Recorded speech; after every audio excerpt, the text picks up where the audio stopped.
আপনার বাবা, দাদা, চাচা অথবা যে কোনো পূর্বপুরুষের নামে কোথাও কোনো সম্পত্তি রয়েছে কিনা সেটা কিন্তু আপনি খুব সহজে আপনার হাতের স্মার্টফোন ব্যবহার করেই বের করে ফেলতে পারবেন অথবা চেক করে নিতে পারবেন। আর এই জমিগুলো বের করার জন্য কিন্তু আপনার পূর্বপুরুষের কোনো ধরনের ডকুমেন্টস বা ফাইলের প্রয়োজন নেই।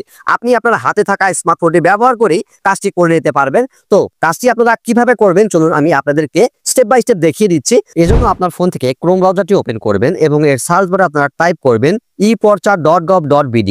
এটা লিখে সার্চ করার সাথে সাথে অনেকগুলো ওয়েবসাইট আসবে। তো আপনারা এই 3 নাম্বার ওয়েবসাইটটার উপর ট্যাপ করবেন।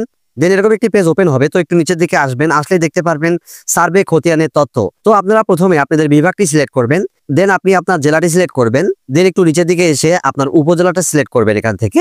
দেন দেখুন এখানে লেখা রয়েছে খতিয়ানের ধরন। তো এখানে আপনারা যে কোনো একটি খতিয়ানের ধরনটা দিবেন। আমি এখানে বিআরএস দিলাম।